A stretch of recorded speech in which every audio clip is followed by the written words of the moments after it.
इस नए सदन भवन में ये मेरा पहला संबोधन है। आज की अमृतकाल की शुरुआत में ये भव्य भवन बना है।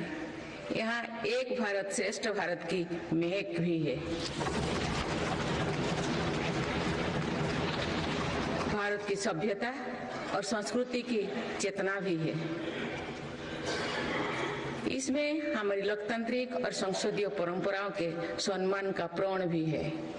साथ ही 21वीं सदी के नए भारत के लिए नई परंपराओं के निर्माण का संकल्प भी है।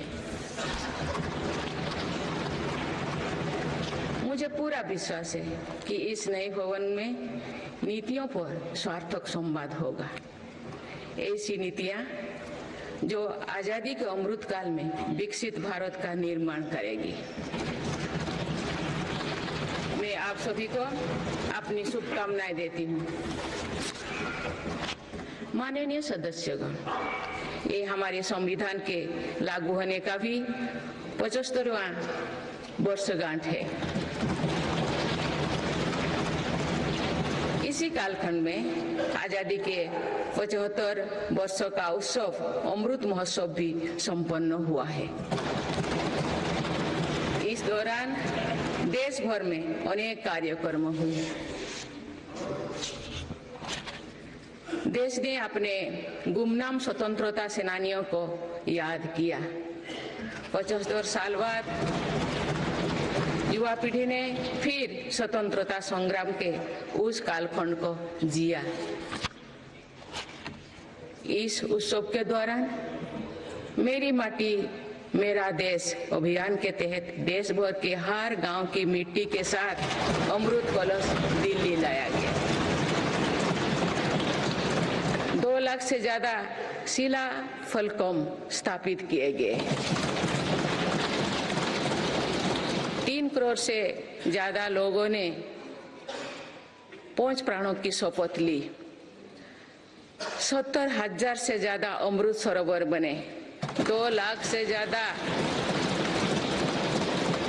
से ज्यादा अमृत वाटिकाओं का निर्माण हुआ।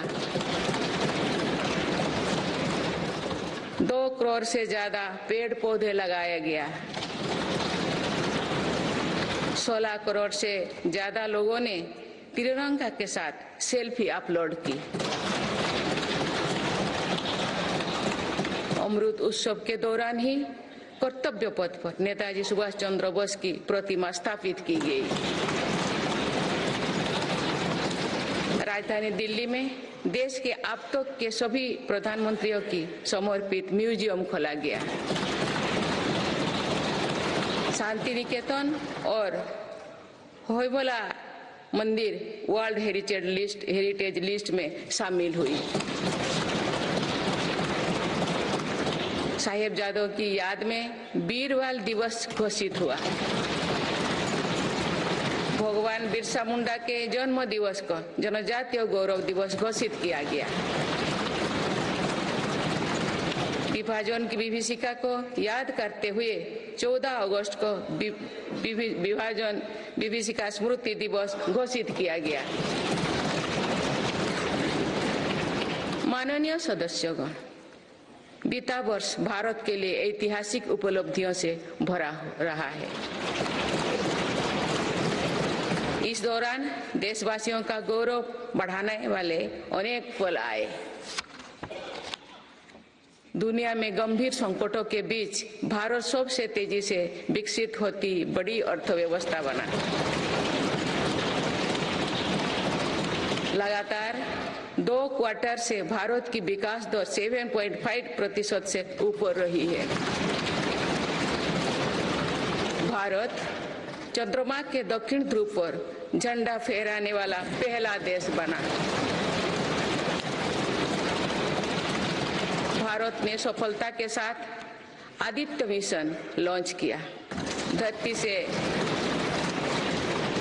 से 15 लाख किलोमीटर दूर अपनी सैटेलाइट पहुंचाई। ऐतिहासिक G20 सम्मेलन के सफलता ने पूरे विश्व में भारत की भूमिका को सशक्त किया। भारत ने एशियाई खेलों में पहली बार 100 से अधिक मेडल जीते। पारा एशियाई खेलों में भी 100 से अधिक मेडल जीते। भारत को अपना सबसे बड़ा समुद्री पुल अटल सेतु मिला।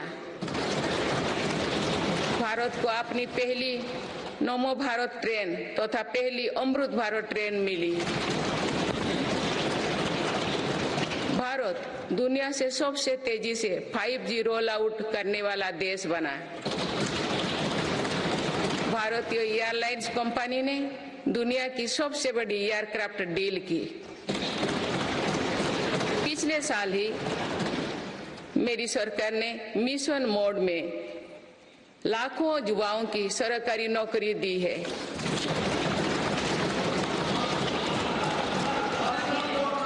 माननीय सदस्यगण, बीते 12 महीने में मेरी सरकार अनेक महत्वपूर्ण विधेयक लेकर भी आए। ये विधेयक आप सभी संसद सदस्यों के सहयोग से आज कानून बन चुके हैं। ये ऐसे कानून हैं जो विकसित भारत के संकल्पों की सिद्धि का मजबूत आधार है। तीन दशक बाद नारी शक्ति बंधन अधिनियम पारित करने के लिए मैं आपकी सराहना करती हूँ।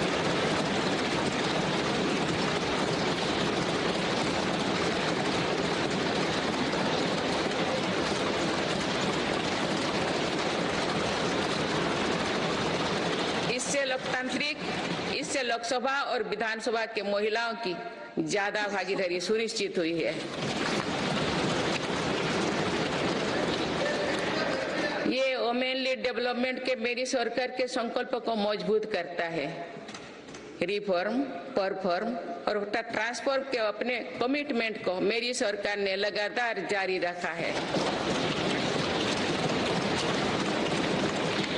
गुलामी के कालखंड में प्रेरित क्रिमिनल जस्टिस सिस्टम अब इतिहास हो गया है। आप दंड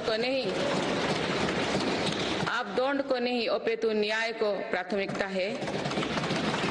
न्याय सर्वोपरि के सिद्धांतों पर नई न्याय संहिता देश को मिली है। डिजिटल पर्सनल डेटा प्रोटेक्शन अधिनियम से डिजिटल स्पेस और सुरक्षित होने वाला है।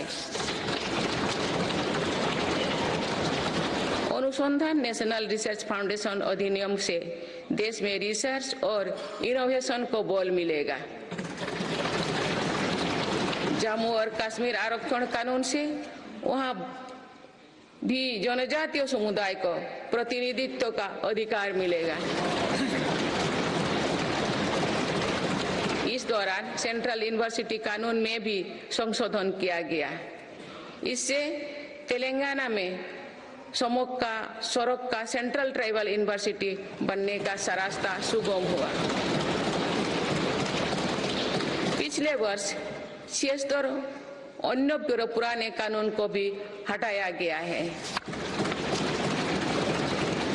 मेरी सरकार परीक्षाओं में होने वाली गड़बड़ी को लेकर युवाओं की चिंता से अवगत है।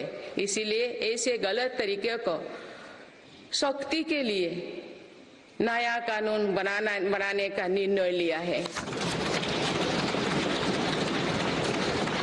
माननीय सदस्यगण, कोई भी राष्ट्र तेज गति से तभी आगे बढ़ सकता है जब वो पुराने चुनौतियों का पूरा परास्त करते हुए अपने ज्यादा से ज्यादा ऊर्जा भविष्य निर्माण में लगाए। पिछले 10 वर्षों में भारत ने राष्ट्रहित में ऐसे अनेक कार्यों को पूरा होते हुए देखा है जिनका इंतजार देश के लोगों को दशकों से था। राम मंदिर के निर्माण की आकांक्षा सदियों से थी, आज ये सोच हो चुका है।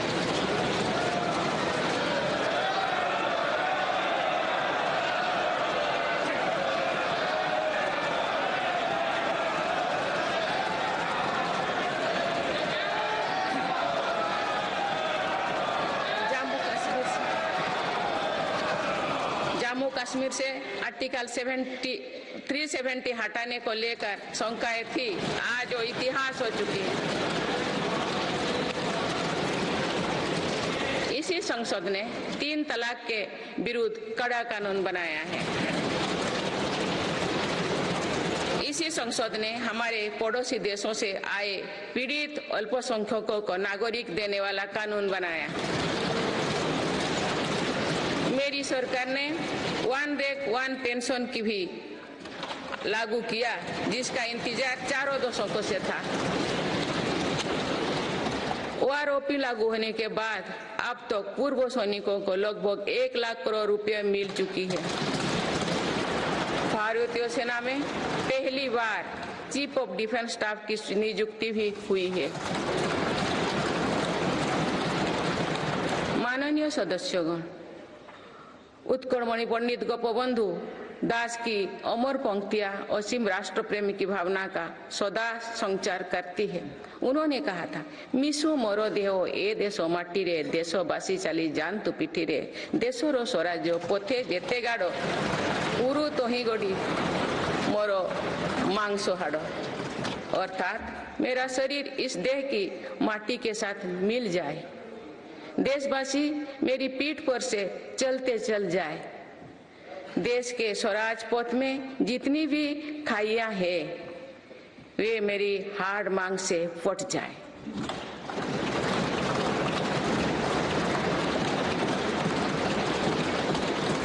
इन पंक्तियों में हमें कर्तव्यों की पराकाष्ठा दिखती है, राष्ट्र सर्वोपरि का आदर्श दिखाई देता है। ये उपलब्धियां जो आज देख रही है वो बीते 10 वर्षों की साधना का विस्तार है। हमें सभी बचपन से गरीबी हटाओ के नारे सुनते आ रहे हैं। अब हम जीवन में पहली बार बड़े पैमाने पर गरीबी को दूर होने देख रहे हैं। नीति आयोग के अनुसार मेरी सरकार के 1 दशक के कार्यकाल में करीब 25 करोड़ देशवासी गरीबी से बाहर निकले हैं।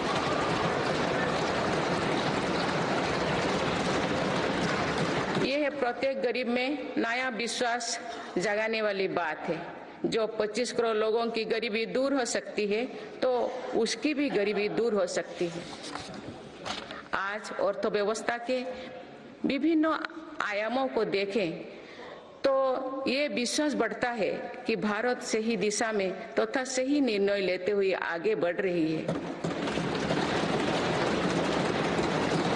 बीते 10 वर्षों में हमने भारत को फ्रेजाइल 5 से निकलकर टॉप 5 इकोनॉमीज में शामिल होते देखा है।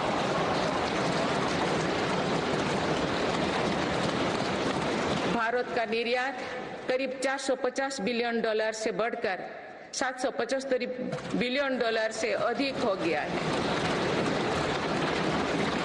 पहले की तुलना में एफडीआई द्विगुना हुआ है। खादी और ग्रामोद्योग के उत्पादों की बिक्री में 4 गुना से अधिक की वृद्धि हुई है। आईटीआर फाइल करने वाले की संख्या करीब 3.25 करोड़ से बढ़कर लगभग 8.25 करोड़ हो चुकी है और बढ़ोतरी 2 गुना से भी कहीं अधिक है। 1 दशक पहले देश में केवल कुछ 100 स्टार्टअप थे जो आज बढ़कर 1 लाख से अधिक हो गया। साल में 94,000 कंपनियां रजिस्टर हुई थी। पिछले वर्ष ये संख्या 1,60,000 तक पहुंच चुके। दिसंबर 2017 में 98 लाख से लोग जीएसटी देते थे। आज इनकी संख्या 1,40,00,000 है। 2014 से पहले के 10 वर्षों में लगभग 13 करोड़ वाहन बिके थे। पिछले 10 वर्षों में देशवासियों ने 21 करोड़ से अधिक वाहन खरीदे हैं। 2014-15 में लगभग 2000 इलेक्ट्रिक वाहन बिके थे, जबकि 2023-24 में दिसंबर माह तक ही लगभग 15 लाख इलेक्ट्रिक वाहन बिक चुके हैं। माननीय सदस्यगण, बीते दशक में मेरी सरकार ने सुशासन और पारदर्शिता को हर व्यवस्था का मुख्य आधार बनाया है। इसी का परिणाम है कि हम बड़ी आर्थिक सुधारों के साक्षी बने हैं। इस दौरान देश को इंसॉल्वेंसी एंड बैंकरप्सी कोड मिला है। देश को जीएसटी के रूप में एक देश एक टैक्स कानून मिला है। मेरी सरकार ने माइक्रो इकोनॉमिक स्टेबिलिटी में भी सुनिश्चित की है। 10 वर्षों में कैपेक्स 5 गुना बढ़कर 2 लाख करोड़ हो गया है। साथ ही फिजिकल डेफिसिट भी नियंत्रण भी में है। आज हमारे फॉरेक्स रिजर्व्स 600 अरब डॉलर से ज्यादा है। हमारे बैंकिंग सिस्टम जो पहले बुरी तरह से चरमराया था, वो आज दुनिया के सबसे मजबूत बैंकिंग सिस्टम में से एक बना है। बैंक का एनपीए जो कभी डबल डिजिट में होता था, वो आज लगभग 4% ही है। मेक इन इंडिया और आत्मनिर्भर भारत अभियान हमारी ताकत बन चुकी है। भारत आज दुनिया का दूसरा सबसे बड़ा मोबाइल फोन निर्माता है। पिछले एक दशक के दौरान मोबाइल फोन मैन्युफैक्चरिंग में 5 गुना बढ़ोतरी हुई है। कुछ साल पहले भारत खिलौना आयात करता था, आज मेड इन इंडिया खिलौने निर्यात कर रहा है। भारत का डिफेंस प्रोडक्शन 1 लाख करोड़ रुपए के पार पहुंच चुका है। आज हर भारतीय देश में बने एयरक्राफ्ट कैरियर आईएनएस विक्रांत को देखकर गर्व से भरा हुआ है। लड़ाकू विमान तेजस अब हमारी वायुसेना की ताकत बन रहे हैं। C295 ट्रांसपोर्ट एयरक्राफ्ट का निर्माण भारत में होने जा रहा है। आधुनिक एयरक्राफ्ट इंजन भी भारत में बनाया जाएगा। उत्तर प्रदेश और तमिलनाडु में डिफेंस कॉरिडोर का विकास हो रहा है। मेरी सरकार ने डिफेंस सेक्टर में निजी क्षेत्रों की भागीदारी सुनिश्चित की है। स्पेस सेक्टर को भी हमारी सरकार ने युवा स्टार्टअप्स के लिए खोल दिया है। माननीय सदस्यगण, मेरी सरकार वेल्थ क्रिएटर का सम्मान करती है तथा भारत के प्राइवेट सेक्टर के सामर्थ्य पर विश्वास करती है। भारत में बिजनेस करना आसान हो, इसके लिए उपयुक्त माहौल रहे, इस पर भी मेरी सरकार लगातार काम कर रही है। ईज ऑफ डूइंग बिजनेस में लगातार सुधार हो रहा है। बीते कुछ वर्षों में 40,000 से ज्यादा कॉम्प्लायंस को हटाया जा या सरल किया गया है। कंपनीज एक्ट तथा लिमिटेड लायबिलिटी पार्टनरशिप एक्ट में 63 प्रावधानों को अपराध की सूची में बाहर किया गया है। जौन विश्वास अधिनियम द्वारा 183 प्रावधानों को अपराध की श्रेणी से बाहर किया गया है। अदालत के बाहर विवादों को सौहार्दपूर्ण समाधान हेतु मध्यस्थता पर कानून बनाया गया है। वन और पर्यावरण विभाग से क्लियरेंस मिलने में जहां 600 दिन लगते थे, वहां आज 75 दिन से भी कम समय लगता है।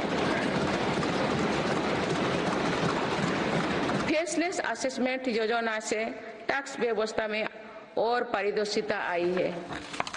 माननीय सदस्यगण, हमारे एमएसएमई सेक्टर को भी रिफॉर्म्स का बहुत अधिक लाभ हो रहा है। आप अवगत है कि हमारे एमएसएमईज में आज करोड़ों देशवासी काम कर रहे हैं। एमएसएमईज और लघु उद्यमियों को सशक्त करने के लिए मेरी सरकार पूरी प्रतिबद्धता से काम कर रही है। एमएसएमई की परिभाषा का विस्तार किया गया है। नई परिभाषा में निवेश और टर्नओवर को समाहित किया गया है। आज उद्यम और उद्यम असिस्ट पोर्टल पर लगभग 3.5 करोड़ एमएसएमई रजिस्टर्ड है। बीते वर्षों में एमएसएमई के लिए क्रेडिट गारंटी स्कीम के तहत करीब 5 लाख करोड़ की गारंटी स्वीकृति किए गए। ये 2014 से पहले के दशक से 6 गुना अधिक है। माननीय सदस्यगण, मेरी सरकार का एक और बड़ा रिफॉर्म डिजिटल इंडिया का निर्माण है। डिजिटल इंडिया ने भारत में जीवन और बिजनेस दोनों को बहुत आसान बना दिया है। आज पूरी दुनिया मानती है कि ये भारत की बहुत बड़ी उपलब्धि है। विकसित देशों में भी भारत ऐसा डिजिटल सिस्टम नहीं है। गांव में भी सामान्य खरीद बिक्री डिजिटल तरीके से होगी, ये कुछ लोगों की कल्पना से भी परे था। आज दुनिया के कुल रियल टाइम डिजिटल लेन देन का 46% भारत में होता है।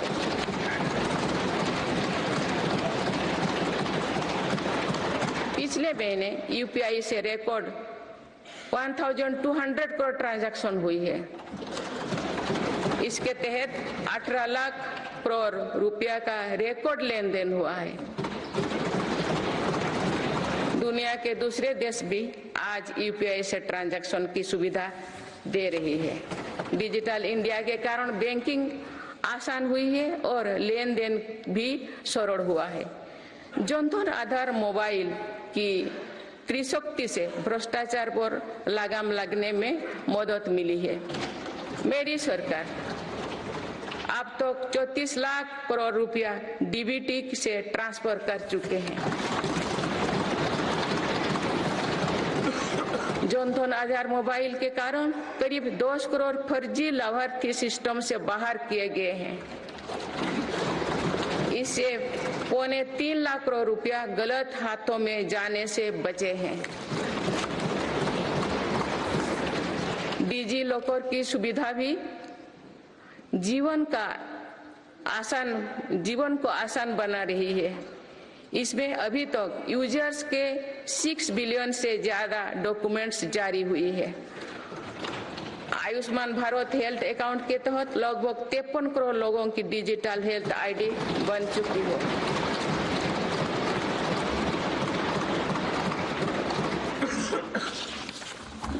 माननीय सदस्यगण, डिजिटल के साथ साथ फिजिकल इंफ्रास्ट्रक्चर पर भी रिकॉर्ड निवेश हुई है। आज भारत में ऐसा इंफ्रास्ट्रक्चर बन रहा है जिसका सपना हर भारतीय देखता था। पिछले 10 वर्षों के दौरान गांव में 4.25 लाख किलोमीटर नई सड़कें बने हुए हैं। नेशनल हाईवे की लंबाई 90,000 किलोमीटर से बढ़कर 1,40,000 किलोमीटर हुई है। 4 लेन नेशनल हाईवे की लंबाई 2.5 गुना बढ़ी है। हाई स्पीड कॉरिडोर की लंबाई 500 किलोमीटर थी, जो आज 4,000 किलोमीटर है। एयरपोर्ट की संख्या 74 से 2 गुना बढ़कर 149 हो चुकी है। देश के बड़े बंदरगाह पर कार्गो हैंडलिंग कैपेसिटी 2 गुना हो गई है। ब्रॉडबैंड इस्तेमाल करने वालों की संख्या में 14 गुना बढ़ोतरी हुई है। देश को लगभग 2 लाख गांव पंचायत को ऑप्टिकल फाइबर से जोड़ा जा चुका है। 4 लाख से अधिक कॉमन सर्विस सेंटर भी खुले हैं, जो रोजगार का बड़ा माध्यम बने हैं। देश में 10,000 किलोमीटर गैस पाइपलाइन भी बढ़ाई गई है। One nation one power grid से बिजली की व्यवस्था में सुधार हुआ है। One nation one gas grid से गैस आधारित अर्थव्यवस्था को बल मिल रहा है। सिर्फ 5 शहरों तक सीमित मेट्रो की सुविधा आज 20 शहरों में है। 35,000 किलोमीटर से ज्यादा रेलवे ट्रैक बिछाई गई। ये कोई विकसित देश के कुल रेलवे ट्रैक की लंबाई से भी ज्यादा है। भारत रेलवे के 100% इलेक्ट्रिफिकेशन के बहुत निकट है। इस दौरान भारत में पहली बार सेमी हाई स्पीड ट्रेन शुरू हुई है। आज 39 से ज्यादा रोड्स पर वंदे भारत ट्रेन चल रही है। अमृत भारत स्टेशन योजना के तहत 1300 से ज्यादा रेलवे स्टेशनों का कायाकल्प हो रहा है। माननीय सदस्यगण, मेरी सरकार मानती है कि विकसित भारत की भव्य इमारत 4 मजबूत स्तंभों पर खड़ी होगी। ये स्तंभ है युवा शक्ति, नारी शक्ति, किसान और गरीब।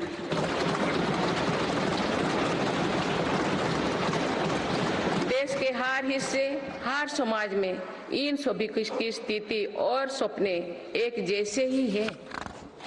इसीलिए इन 4 स्तंभों को सशक्त करने के लिए मेरी सरकार निरंतर काम कर रही है। मेरी सरकार ने टैक्स का बहुत बड़ा हिस्सा इन स्तंभों को मजबूत बनाने पर खर्च किया है। 4 करोड़ 10 लाख गरीब परिवार को अपना पक्का घर मिला। इस पर लगभग 6 लाख करोड़ रुपया खर्च किए गए। लगभग 11 करोड़ ग्रामीण परिवारों तक पहली बार पाइप से पानी पहुंचा है। इस पर 4 लाख करोड़ रुपया खर्च किया जा रहे हैं। हाल ही में 10 करोड़ उज्ज्वला के गैस कनेक्शन पूरी हुई है। आज इन लाभार्थी बहनों को बहुत सस्ती गैस भी दी जा रही है। इस पर भी सरकार द्वारा 2.5 लाख करोड़ रुपया खर्च किए गए हैं।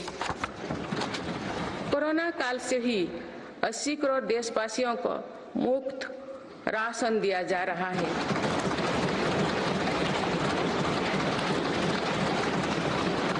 अब इसे आने वाले 5 वर्षों के लिए आगे बढ़ाया गया है। अब इस पर 11 लाख करोड़ रुपया और खर्च होने का अनुमान है। मेरी सरकार का प्रयास है कि हर योजना का तेजी से सैचुरेशन हो, कोई भी लाभार्थी वंचित ना रहे। इसके लिए 15 नवंबर से विकसित भारत संकल्प यात्रा चल रही है। अभी तक इस यात्रा से करीब 19 करोड़ देशवासी जुड़ चुके हैं। माननीय सदस्यगण, बीते वर्ष में विश्व ने 2 बड़े युद्ध देखे और कोरोना जैसे वैश्विक महामारी का सामना किया। ऐसे वैश्विक संकटों के बावजूद मेरी सरकार ने देश में महंगाई को काबू में रखा, सामान्य भारतीयों का बोझ नहीं बढ़ने दिया।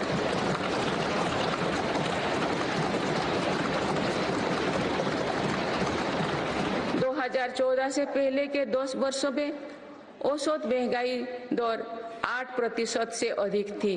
पिछले दशकों में औसत महंगाई दर 5% रही। मेरी सरकार का प्रयास रहा है कि सामान्य देशवासी की जेब में अधिक से अधिक बचत कैसे हो।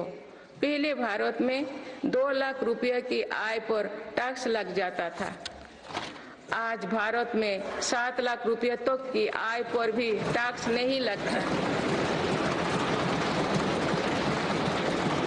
टैक्स छूट और रिफंड्स के कारण भारत के टैक्स पेयर्स को 2 साल में करीब 2.5 लाख करोड़ रुपया की बचत हुई है।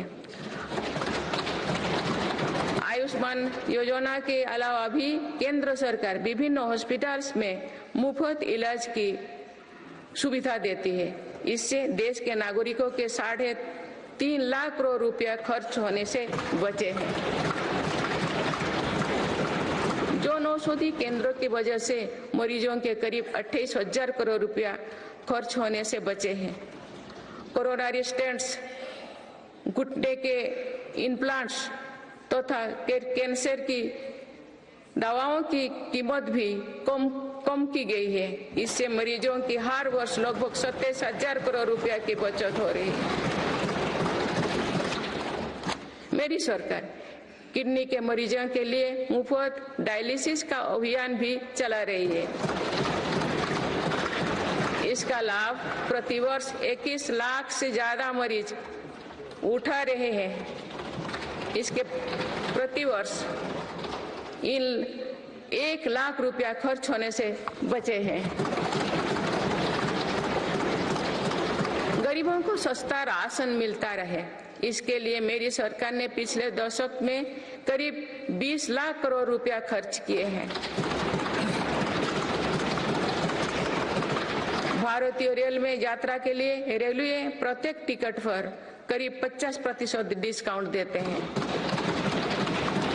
इससे गरीब और मध्यम वर्ग के यात्रियों को हर वर्ष 60,000 करोड़ रुपया की बचत होती है। गरीब और मध्यम वर्ग को कम कीमत पर हवाई टिकट मिल रहे हैं। उड़ान योजना के अंतर्गत गरीब और मध्यम वर्गों को हवाई टिकटों पर 3,000 करोड़ रुपया से ज्यादा की बचत हुई है। LED बल्ब की योजना के कारण बिजली के बिलों में 20,000 करोड़ रुपया में अधिक बचत हुई है।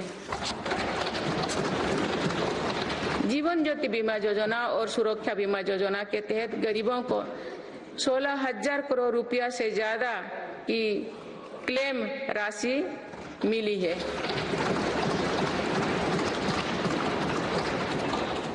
माननीय सदस्यगण, नारी शक्ति का सामर्थ्य बढ़ाने के लिए मेरी सरकार हर स्तर पर काम कर रही है। इस वर्ष की गणतंत्र दिवस परेड भी नारी शक्ति के लिए समर्पित थी।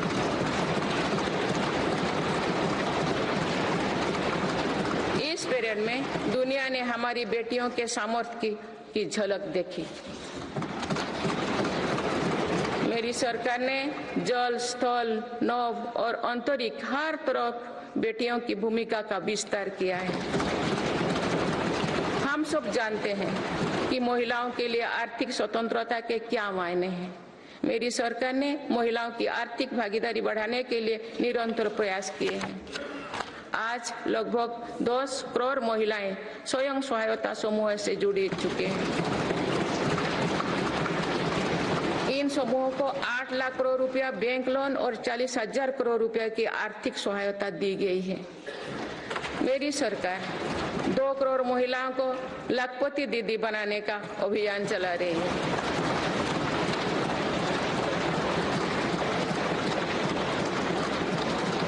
नमो ड्रोन दीदी योजना के तहत समूहों को 15,000 ड्रोन उपलब्ध कराए जा रहे हैं। मातृत्व अवकाश 12 सप्ताह से बढ़ाकर 26 सप्ताह करने से देश की लाखों महिलाओं को बहुत मदद मिली है। मेरी सरकार ने महिलाओं की पहली बार सशस्त्र बलों में परमानेंट कमीशन दिया गया है। पहली बार सैनिक स्कूलों और राष्ट्रीय रक्षा अकादमी में महिला कैडेट्स के प्रवेश दिया गया है। आज महिलाएं फाइटर पायलट भी है और नौसेना के जहाज को भी पहली बार कमांड कर रहे हैं। मुद्रा योजना के तहत जो 40 करोड़ से ज्यादा लोन दिए गए हैं, उनमें करीब 31 करोड़ से ज्यादा लोन महिलाओं को मिली है। इस योजना से लाभ लेकर करोड़ों महिलाओं ने स्वरोजगार शुरू किए हैं। माननीय सदस्यगण, मेरी सरकार आज खेती को अधिक लाभकारी बनाने पर बल दे रही है। हमारा ये प्रयास है कि खेती में लागत कम हो और लाभ अधिक हो। मेरी सरकार ने पहली बार 10 करोड़ से अधिक छोटे किसानों को भी देश की कृषि नीति और योजनाओं में प्रमुखता दी है। पीएम किसान सम्मान निधि के तहत अब तक 2,80,000 करोड़ रुपया किसानों को मिल चुके हैं।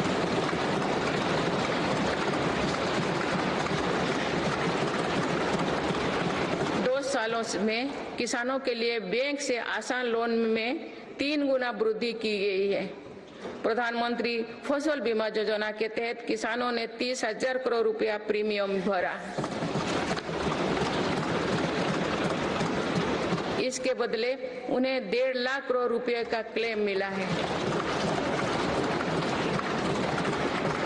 पिछले 10 वर्षों में लगभग 18 लाख करोड़ रुपया एमएसपी के रूप में धान और गेहूं की खेती करने वाले किसानों को मिले हैं। ये 2014 से पहले के 2 सालों की तुलना में 2.5 गुना अधिक है।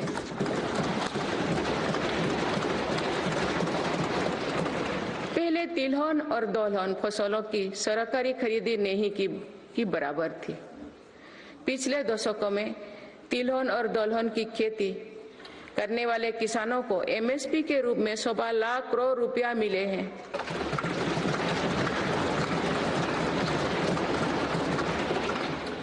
ये मेरी ही सरकार है जिसने पहली बार देश में कृषि निर्यात नीति बनाई है।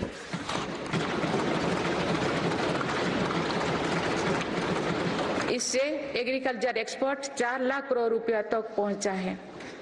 किसानों को सस्ती खाद मिले, इसके लिए 10 सालों में 11 लाख करोड़ रुपया से अधिक खर्च किए गए हैं। मेरी सरकार ने 1.25 लाख से ज्यादा प्रधानमंत्री किसान समृद्धि केंद्र स्थापित किए हैं। अभी तक लगभग 8,000 किसान उत्पादक संघ एफपीओ बनाए जा चुके हैं। मेरी सरकार कृषि में सहकारिता को बढ़ावा दे रहे हैं। इसके लिए देश में पहली बार सहकारिता मंत्रालय बनाया गया है। सरकारी क्षेत्र में दुनिया की सबसे बड़ी अनाज भंडारण योजना शुरू की गई है। जिन गांव में सहकारी समितियां नहीं है, वहां 2 लाख समितियां बनाई जा रही है। मत्स्य पालन क्षेत्र में 38,000 करोड़ रुपया से अधिक की योजनाएं चलाई जा रही है, जिसके कारण मत्स्य उत्पादन पिछले 2 साल में 95 लाख मीट्रिक टन से बढ़कर 175 लाख मीट्रिक टन यानी लगभग 2 गुना हो गया है। इनलैंड फिशरीज का उत्पादन 61 लाख मीट्रिक टन से बढ़कर 131 लाख मीट्रिक टन हो गया है। मत्स्य पालन क्षेत्र में निर्यात भी 30,000 करोड़ रुपया से बढ़कर 64,000 करोड़ रुपया तक यानी 2 गुनी से ज्यादा बढ़ा है। देश में पहली बार पशुपालकों और मछुआरों को किसान क्रेडिट कार्ड का लाभ दिया गया है। पिछले दशकों में प्रति व्यक्ति दूध उपलब्धता 40% बढ़ी है। पशुओं को खुरपका और मुंहपका बीमारियों से बचाने के लिए पहली बार मुफ्त टीकाकरण अभियान चल रहा है। अब तक 4 चरणों में 50 करोड़ से ज्यादा टीका पशुओं की दिए जा चुके हैं। माननीय सदस्यगण, जनकल्याण की ये जितनी भी योजनाएं हैं, सुविधाएं भर नहीं है। इसका देश के नागरिकों के पूरे जीवन चक्र पर सकारात्मक असर पड़ रहा है। विभिन्न सरकारी और गैर सरकारी संस्थाओं द्वारा मेरी सरकार की योजनाओं के प्रभावों का अध्ययन किया गया है। इसके परिणाम बहुत ही प्रभावकारी है और गरीबी से लड़ रहे दुनिया के हर देश को प्रेरित कर रहने वाले हैं। बीते वर्षों में विभिन्न संस्थाओं के अध्ययन में सामने आया है कि 11 करोड़ शौचालयों के निर्माण और खुले में शौच बंद होने से अनेक बीमारियों की रोकथाम हुई है। इससे शहरी क्षेत्र के हर गरीब परिवार को इलाज पर प्रति वर्ष 60,000 रुपया तक की बचत हो रही है। पाइप से शुद्ध पेयजल मिलने से भी प्रति वर्ष लाखों बच्चों की जान बच रही है। पीएम पीएम आवास योजना पर हुई अध्ययन के अनुसार पक्के घर से परिवार की सामाजिक प्रतिष्ठा और गरिमा बढ़ी है। पक्के घर में बच्चों की पढ़ाई बेहतर हुई है और ड्रॉप आउट की दर में कमी आई है। प्रधानमंत्री सुरक्षित मातृत्व अभियान के वजह से आज देश में 100% संस्थागत प्रसव हो रही है। इस वजह से माता मृत्यु दर में भी भारी गिरावट आई है। एक और अध्ययन के अनुसार उज्ज्वला योजना के लाभार्थी परिवारों में गरीब बीमारी की घटनाओं में कम आई है। माननीय सदस्यगण, मेरी सरकार मानव केंद्रित विकास पर बल दे रही है। हमारे लिए हर नागरिक की गरिमा सर्वोपरि है।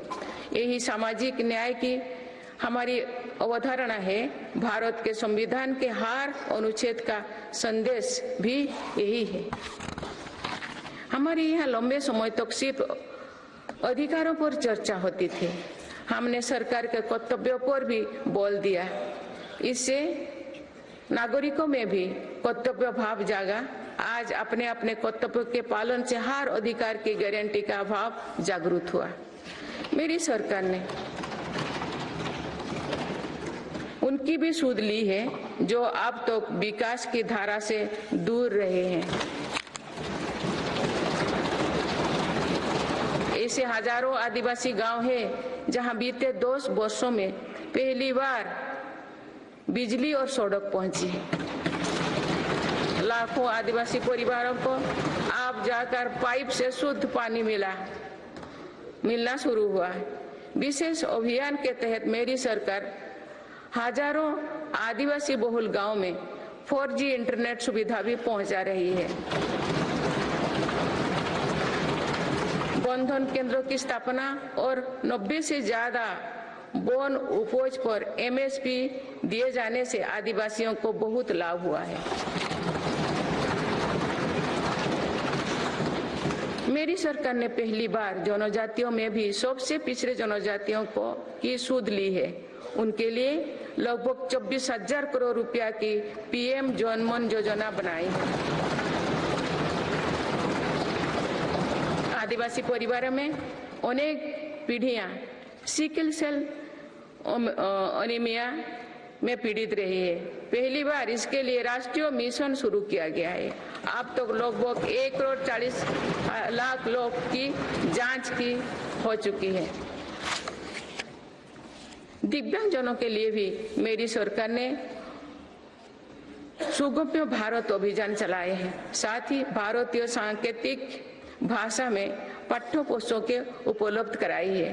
ट्रांसजेंडर को समाज में सम्मानजनक स्थान दिलाने और उनके अधिकारों के संरक्षण हेतु भी कानून बनाए हैं।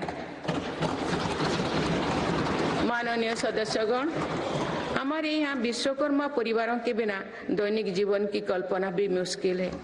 ये परिवार पीढ़ी दर पीढ़ी अपने कौशल को आगे बढ़ाते हैं, लेकिन सरकारी मदद के अभाव में हमारी विश्वकर्मा साथी बुरी स्थिति से गुजर रहे थे। मेरी सरकार ने ऐसे विश्वकर्मा परिवार को भी सुध ली है। अभी तक PM विश्वकर्मा योजना से 84 लाख से ज्यादा लोग जुड़ चुके हैं। रेहड़ी ठेले फुटपाथ पर काम करने वाले साथी भी दशकों से अपने हाल पर छोड़ दिए गए थे। मेरी सरकार ने PM स्वनिधि योजना द्वारा उनको बैंकिंग से जोड़ा।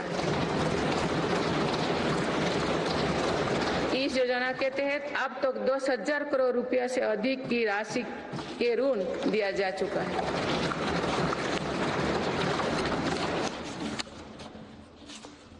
सरकार ने इन पर भरोसा करते हुए बिना कोलेटरल के ऋण दिया। इस भरोसे के मजबूत करते हुए अधिकांश लोगों ने ऋण भी वापस किया है, अगली किस्त का भी लाभ उठाया है।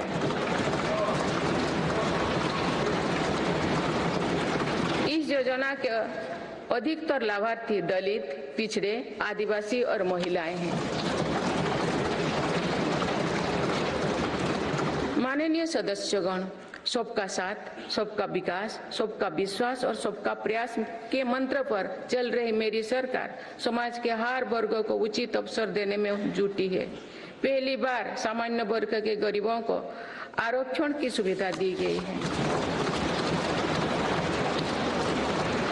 मेडिकल में ग्रेजुएशन और पोस्ट ग्रेजुएशन के लिए ओबीसी के केंद्रीय कोटे के तहत दाखिली में 37% आरक्षण सुनिश्चित किया गया है। राष्ट्रीय पिछड़ा बोर्ड आयोग को संवैधानिक दर्जा दिया गया है। मेरी सरकार ने बाबा साहेब आम्बेडकर से जुड़े 5 स्थानों को पंचतीर्थ के रूप में विकसित किया। आज देश भर में आदिवासी स्वतंत्रता सेनानियों के लिए समर्पित 10 संग्रहालय बनाया जा रहा है।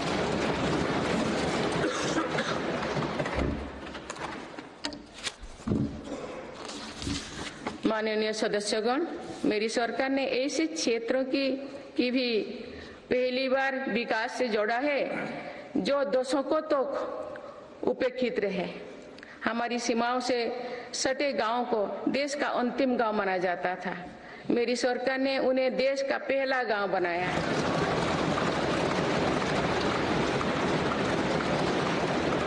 इन गांवों के विकास के लिए वाइब्रेंट विलेज प्रोग्राम शुरू किया है। अंडमान निकोबार और लक्षद्वीप जैसे हमारे दूर सुदूर के द्वीप समूह भी विकास से वंचित थे। मेरी सरकार ने इन द्वीपों में भी आधुनिक सुविधाओं का निर्माण किया। वहां सड़क, हवाई यातायात और तेज इंटरनेट की सुविधाएं पहुंचाई। कुछ सप्ताह पूर्व ही लक्षद्वीप को भी अंडर वाटर ऑप्टिकल फाइबर से जोड़ा गया है।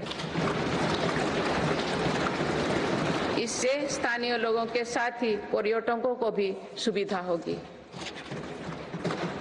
मेरी सरकार द्वारा आकांक्षा जिला कार्यक्रम के तहत देश के 100 से अधिक जिलों में विकास का प्राथमिकता दी गई है।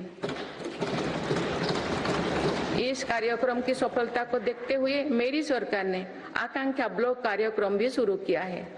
इससे देश के उन ब्लॉक्स में विकास पर विशेष जोर दिया जा रहा है जो पीछे छूट गए हैं।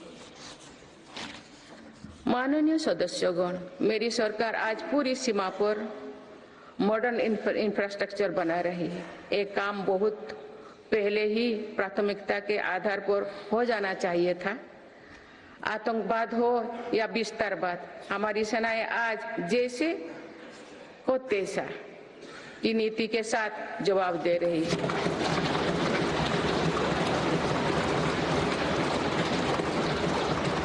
आंतरिक शांति के लिए मेरी सरकार के प्रयासों के सार्थक परिणाम हमारे सामने हैं। जम्मू कश्मीर में आज सुरक्षा का वातावरण है। आज वहां हड़ताल का सन्नाटा नहीं, भीड़ भरे बाजार की चल पहल है। नॉर्थ ईस्ट में अलगाववाद की घटना में भारी कमी आई है।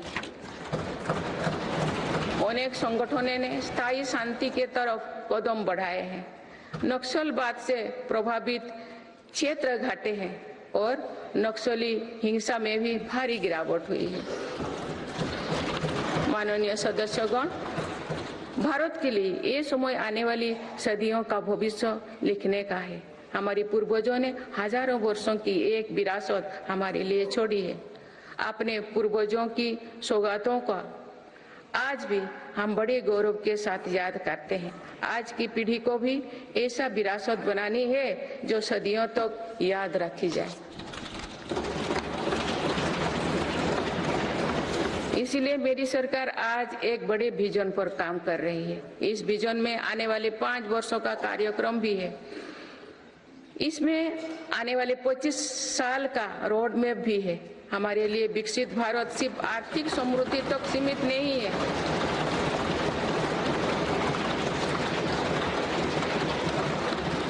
हमारे लिए विकास भारत सिर्फ आर्थिक समृद्धि तक सीमित नहीं है, हम सामाजिक, सांस्कृतिक और सामरिक ताकत को भी उतना ही महत्व देते हैं।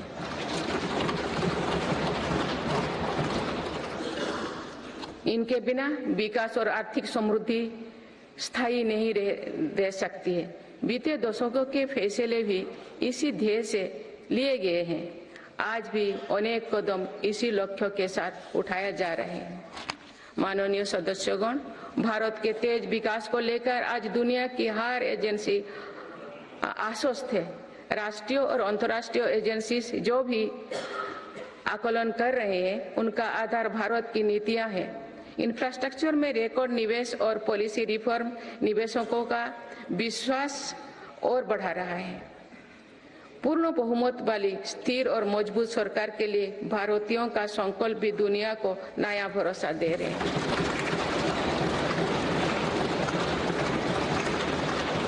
आज दुनिया को विश्वास है कि भारत ही ग्लोबल सप्लाई चेन को सशक्त कर सकता है। इसीलिए भारत भी आज इसके लिए बड़े कदम उठा रहे हैं। देश में एमएसएमई का एक मजबूत नेटवर्क बनाया जा रहा है। मेरी सरकार ने 14 सेक्टर्स के लिए PLI योजनाएं शुरू किए हैं। इसके तहत अभी तक लगभग 9 लाख करोड़ रुपया का उत्पादन हो चुका है। इससे देश में रोजगार और स्वरोजगार के लाखों नए अवसर बने। PLI से इलेक्ट्रॉनिक्स, फार्मा, फूड प्रोसेसिंग और मेडिकल डिवाइस के सेक्टर में भी लाभ हो रहा है। मेडिकल डिवाइस से जुड़े दर्जनों प्रोजेक्ट्स में उत्पादन शुरू हो चुका है। मेरी सरकार ने देश में 3 बल्क ड्रग पार्क भी बनाए हैं। माननीय सदस्यगण, आज मेड इन इंडिया एक ग्लोबल ब्रांड बन चुका है। मेक इन इंडिया को लेकर आज दुनिया आकर्षित हो रही है। आत्मनिर्भर भारत के लक्ष्यों को दुनिया समझ रही है। आज दुनिया भर की कंपनियां भारत में नए सेक्टर्स को लेकर उत्साहित है। सेमीकंडक्टर सेक्टर में हो रहा निवेश इसका उदाहरण है। सेमीकंडक्टर सेक्टर से इलेक्ट्रॉनिक्स और ऑटोमोबाइल सेक्टर को भी बहुत लाभ होगा।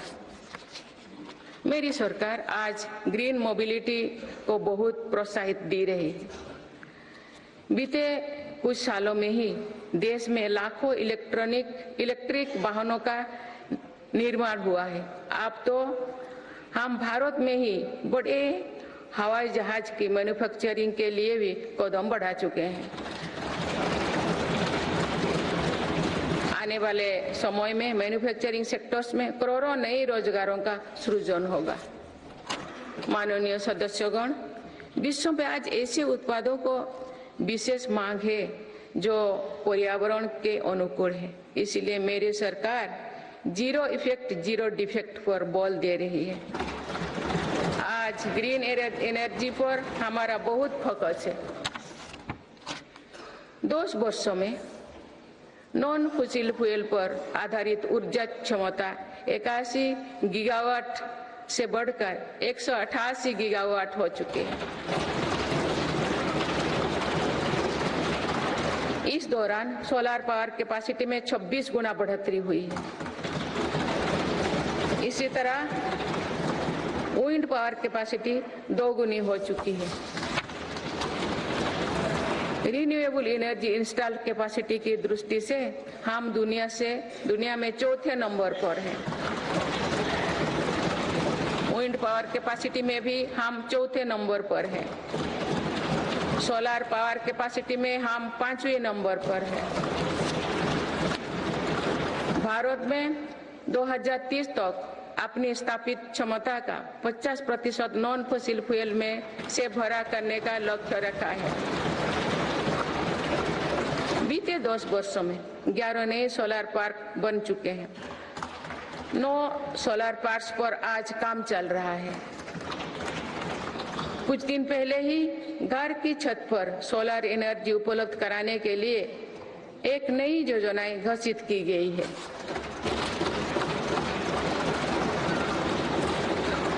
इसके तहत 1 करोड़ परिवारों को मदद दी जाएगी। इससे बिजली का बिल भी कम होगा और अतिरिक्त बिजली की खरीद विद्युत बाजारों में की जाएगी। परमाणु ऊर्जा के क्षेत्र में भी बहुत तेजी से काम किया जा रहा है। 10 नए परमाणु ऊर्जा संयंत्रों को स्वीकृति दी है। हाइड्रोजन एनर्जी के क्षेत्र में भी भारत तेज गति से आगे बढ़ रहा है। हम अभी तक लद्दाख और दमन दीव में 2 प्रोजेक्ट शुरू कर चुके हैं। मेरी सरकार ने इथेनॉल के क्षेत्र में अभूतपूर्व काम किया है। देश 12% इथेनॉल ब्लेंडिंग का लक्ष्य हासिल कर चुका है। बहुत ही जल्द 20% इथेनॉल ब्लेंडिंग का टारगेट भी पूरा होने वाला है। इससे हमारे किसानों की आय बढ़ेगी। अभी तक सरकारी कंपनियां 1 लाख करोड़ रुपया से ज्यादा का इथेनॉल खरीद चुकी हैं।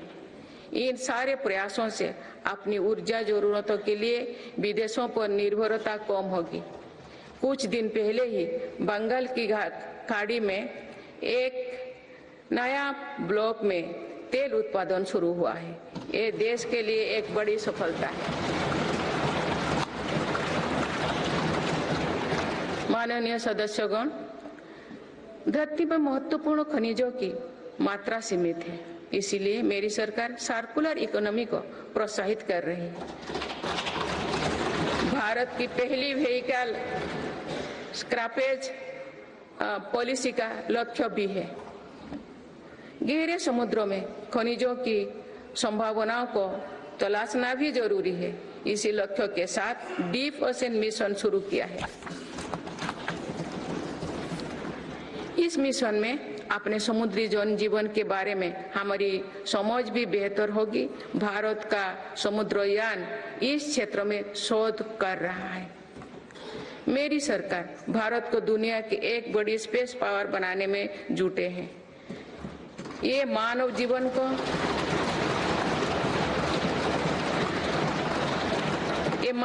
को बेहतर बनाने का एक माध्यम है। साथ ही ये स्पेस इकोनॉमी में भारत की हिस्सेदारी बढ़ाने का भी प्रयास है।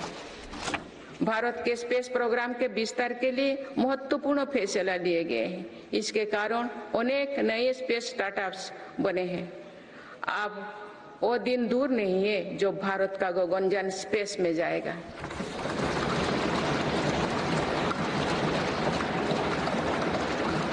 माननीय सदस्यगण, मेरी सरकार ने भारत को दुनिया के अग्रणी डिजिटल इकोनॉमीज में से एक बनाया है। इससे करोड़ों युवाओं को रोजगार मिला है। हमारा प्रयास है कि चौथी औद्योगिक क्रांति में भारत दुनिया में सबसे आगे रहे। मेरी सरकार आर्टिफिशियल इंटेलिजेंस मिशन पर काम कर रही है। ये भारत के युवाओं को नई अवसर देगा। ये नए स्टार्टअप्स के लिए संभावनाएं खोलेगा। इससे कृषि, स्वास्थ्य और शिक्षा के क्षेत्र में क्रांतिकारी बदलाव आएगी। मेरी सरकार ने नेशनल क्वांटम मिशन भी स्वीकृत किया है। क्वांटम कंप्यूटिंग नए दौर की डिजिटल व्यवस्था बनाएगा। इस क्षेत्र में भारत आगे रहे, इसके लिए काम शुरू हो चुके हैं। माननीय सदस्यगण, मेरी सरकार भारत की युवा शक्ति की शिक्षा और कौशल विकास के लिए निरंतर नए कदम उठा रही है। इसके लिए नई राष्ट्रीय शिक्षा नीति बनाई गई और उसे तेजी से लागू किया जा रहा है। राष्ट्रीय शिक्षा नीति में मातृभाषा और भारतीय भाषाओं में शिक्षा पर बल दिया गया है। इंजीनियरिंग, मेडिकल, कानून जैसे विषयों की पढ़ाई भारतीय भाषा में प्रारंभ कर दी गई है।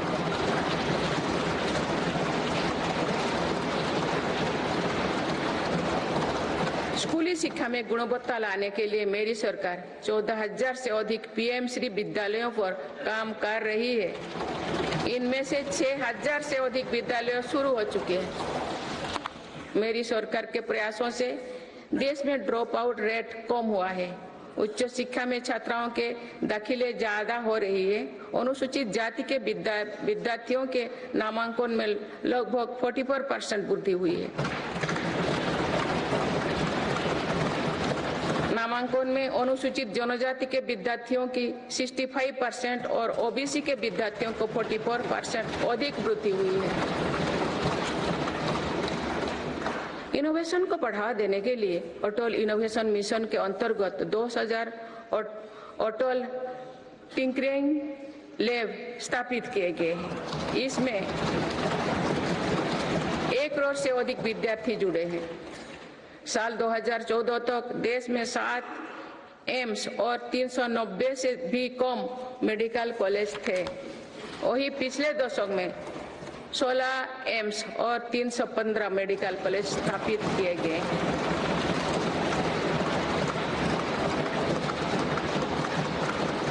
एक 157 नर्सिंग कॉलेज स्थापित किए जा रहे हैं। पिछले दशक में एमबीबीएस की सीटों में 2 गुना से भी अधिक की वृद्धि हुई है।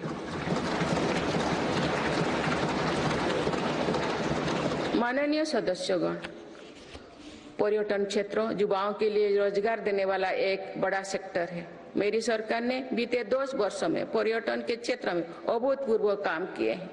भारत में घरेलू टूरिस्ट की संख्या के साथ ही भारत आने वाले विदेशी पर्यटकों की संख्या भी बढ़ी है। पर्यटन के क्षेत्र में जो वृद्धि हो रही है, इसका कारण भारत की बढ़ती साख है। आज दुनिया भारत को देखना और जानना चाहती है। इसके अलावा शानदार कनेक्टिविटी विकसित होने के कारण भी पर्यटन का दायरा बढ़ा है। जगह जगह एयरपोर्ट बनने से भी बहुत फायदा हो रही है। नॉर्थ ईस्ट में आज रिकॉर्ड संख्या में टूरिस्ट पहुंच रही है।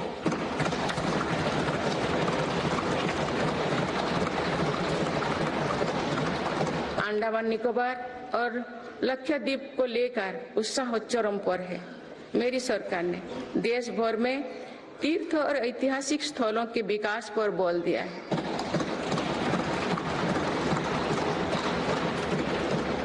इससे अब भारत में तीर्थ यात्रा आसान हुई है। वही दुनिया भी भारत में हेरिटेज टूरिज्म को लेकर आकर्षित हो रही है। बीते 1 वर्ष में 8.5 करोड़ लोग काशी गए हैं।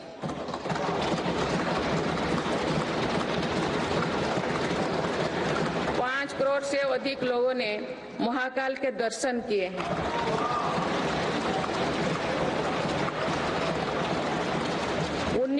19 लाख से अधिक लोगों ने केदार धाम की यात्रा की है। अयोध्या धाम में ही प्राण प्रतिष्ठा के बाद 5 दिनों में ही 13 लाख श्रद्धालु दर्शन कर चुके हैं।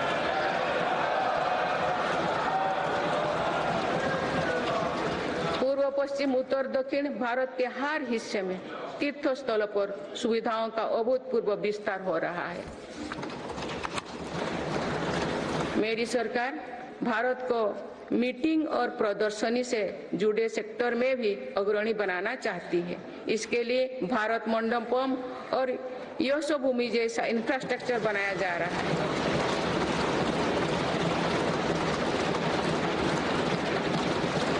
आने वाले समय में टूरिज्म रोजगार का एक बहुत बड़ा माध्यम बनेगा। माननीय सदस्यगण, देश की युवा शक्ति को कौशल और रोजगार से जोड़ने के लिए हम स्पोर्ट्स इकोनॉमी को मजबूत कर रहे हैं। मेरी सरकार ने खेलों और खिलाड़ियों को अभूतपूर्व मदद दी है। आज भारत एक बहुत बड़ी खेल शक्ति बनने की ओर अग्रसर हो रहे हैं।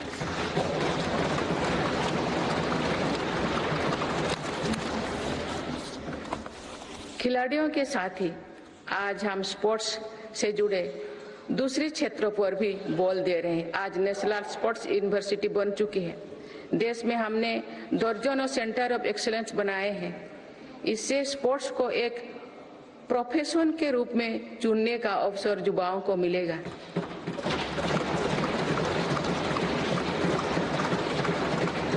खेल उपकरण से जुड़ी इंडस्ट्री को भी हर प्रकार की मदद दी जा रही है। बीते 10 वर्षों में भारत ने अनेक खेलों से जुड़े इंटरनेशनल स्पोर्ट्स इवेंट्स का शानदार आयोजन किया। देश के युवाओं में कर्तव्य बोध और सेवा भाव का विस्तार करने के लिए मेरा युवा भारत संगठन बनाया गया है।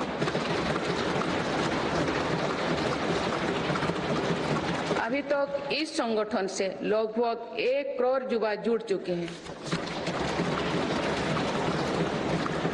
माननीय सदस्यगण, संक्रमण काल में एक मजबूत सरकार होने का क्या मतलब होता है, ये हमने देखा है। बीते 3 वर्षों से पूरी दुनिया में उथल-पुथल मची हुई है। दुनिया के अलग अलग हिस्सों में दरार पड़ गए हैं। इस कठिन दौर में मेरी सरकार ने भारत को विश्व मित्रों के रूप में स्थापित किया है।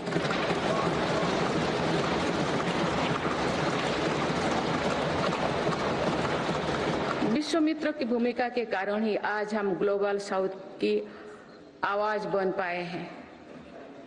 बीते 10 वर्षों में एक और पुरानी सोच को बदला गया है।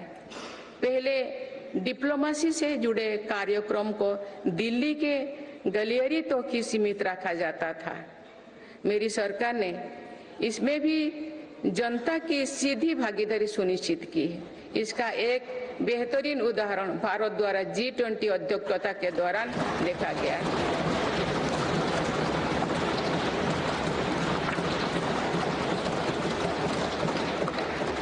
भारत ने G20 को जिस प्रकार जनता से जोड़ा, वैसा पहले कभी नहीं था। देश भर में हुए कार्यक्रम के जरिए भारत के वास्तविक सामर्थ्य से दुनिया का परिचय हुआ। जम्मू कश्मीर और नॉर्थ ईस्ट में पहली बार इतने बड़े अंतर्राष्ट्रीय कार्यक्रम हुए।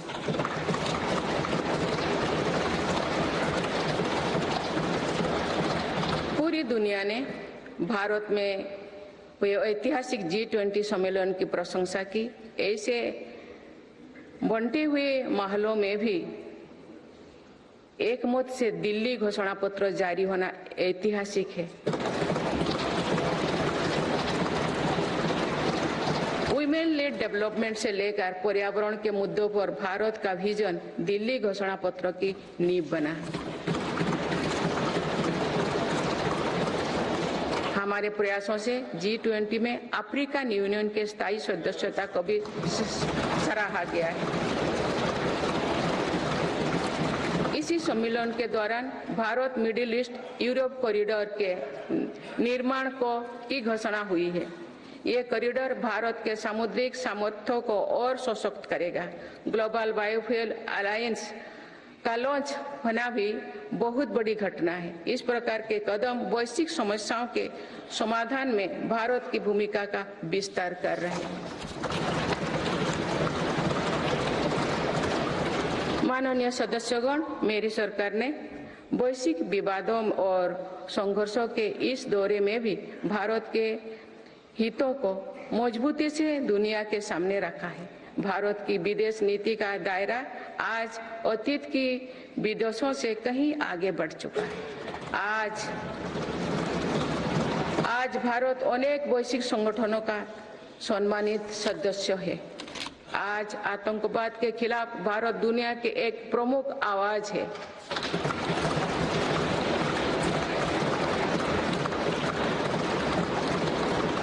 भारत आज संकट में फंसी मानवता की मदद के लिए मजबूती से पहल करता है। दुनिया में कहीं भी संकट आने पर भारत वहां तेजी से पहुंचने का प्रयास करता है। मेरी सरकार ने दुनिया भर के काम कर रहे भारतीयों में नया भरोसा जगाया है।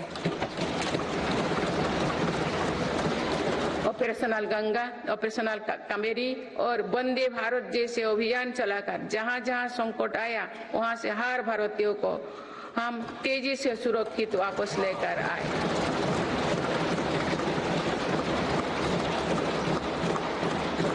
मेरी सरकार ने योग, प्राणायाम और आयुर्वेद की भारतीय परंपरा को पूरी दुनिया तक पहुंचाने के लिए निरंतर प्रयास किए। पिछले वर्ष संयुक्त राष्ट्र संघ के मुख्यालय में 135 देशों की प्रतिनिधित्व ने एक साथ योग किया।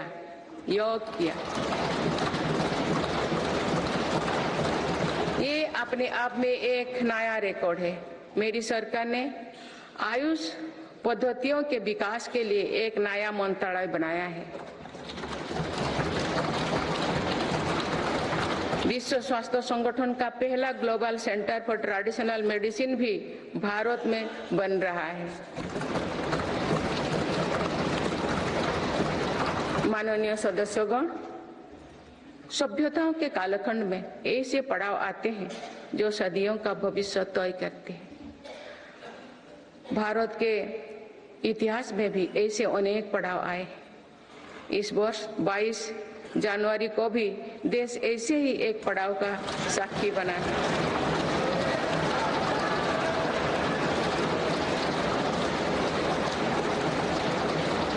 सदियों की प्रतीक्षा के बाद अयोध्या में रामलला अपने भव्य मंदिर में विराजमान।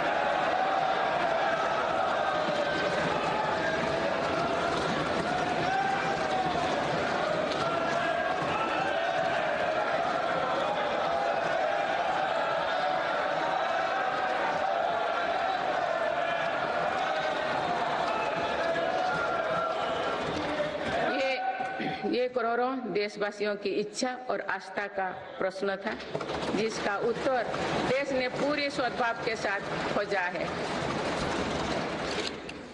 माननीय सदस्यगण, आप सभी करोड़ों भारतीयों की आकांक्षाओं के प्रतिनिधि हैं। आज जो युवा स्कूल कॉलेज में है, उनके सपने बिल्कुल अलग हैं। हम सभी का ये दायित्व है कि अमृत पीढ़ी के सपनों को पूरा करने में कोई कसर बाकी ना रहे।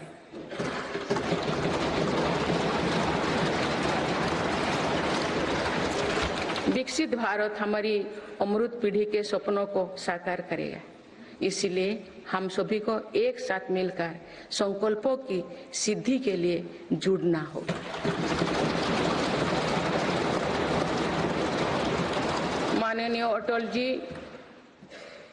माननीय सदस्यगण, श्रद्धेय अटल जी ने कहा था, अपनी ध्येय यात्रा में हम कभी रुके नहीं है।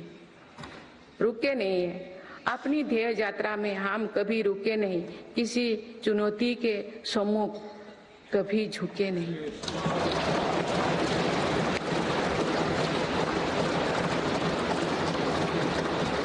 मेरी सरकार 140 करोड़ देशवासियों के सपनों को पूरा करने की गारंटी के साथ आगे बढ़ रही है।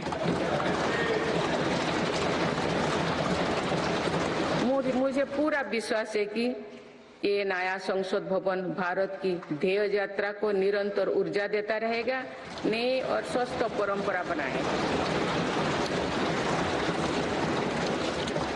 वर्ष 2047 को देखने के लिए अपने साथी तो अब इस सदन में नहीं होंगे, लेकिन हमारी विरासत ऐसे होनी चाहिए कि तब की पीढ़ी हमें याद रखे।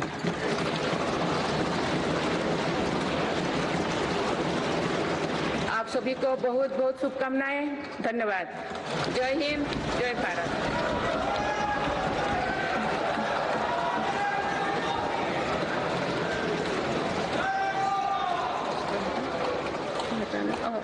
आपको पढ़ना है।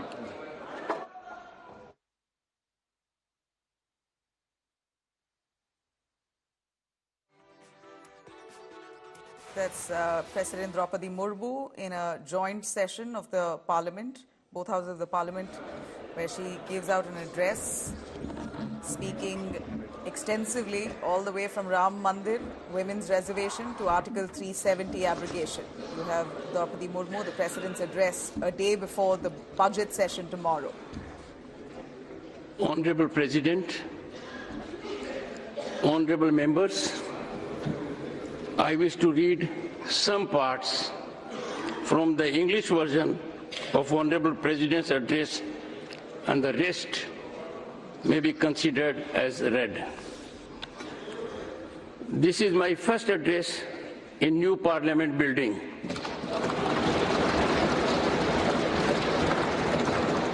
This magnificent building has been constructed at the beginning of Azadi Ka Amrit Kal. I am confident that this new building will be witness to productive dialogue on policies that will shape the development of Viksit Bharat, the Amrit Kal of our independence. I extend my best wishes to all of you. Honorable members, this year is also the 75th year of adoption of our Constitution. It was during the Amrit Mahotsav that a statue of Netaji Subhash Chandra Bose was installed on Kartavya Path. Veer Bal Divas was declared. कोई भी राष्ट्र तेज गति से तभी आगे बढ़ सकता है जो वो पुराने चुनौतियों का पूरा परास्त करते हुए अपने ज्यादा से ज्यादा ऊर्जा भविष्य निर्माण में लगाए। पिछले 10 वर्षों में भारत ने राष्ट्र हित में ऐसे अनेक कार्यों को पूरा होते हुए देखा है जिनका इंतजार देश के लोगों को दशकों से था। राम मंदिर के निर्माण की आकांक्षा सदियों से थी, आज ये सोच हो चुका है।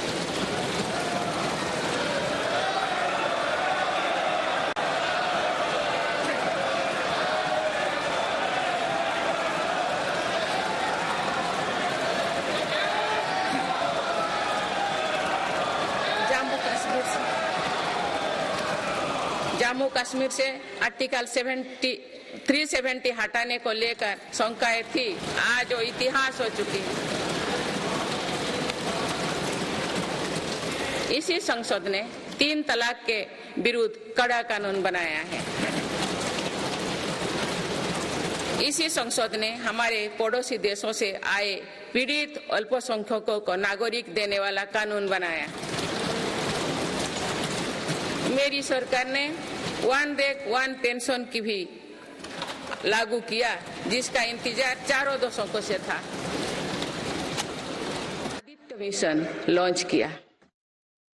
But that's the President Draupadi Murmu who's giving out her address and hailing the Ram Mandir's construction. In fact, she speaks particularly about the Ram Lalla consecration ceremony that happened on the 22nd of January. President Murmu, as she hails Ram Mandir, says this was the dream of every Indian. She speaks extensively also about India and its economy, about recounting the government's achievements all the way from 2014 to now, particularly for the years of 2023 to 24, from the passage of the Women's Reservation Bill to India's 100+ tally in the Asian Games, and also touching upon Ram Lalla, the consecration ceremony that took place, saying that this was the dream of every Indian and that dream has been realized by the Modi government.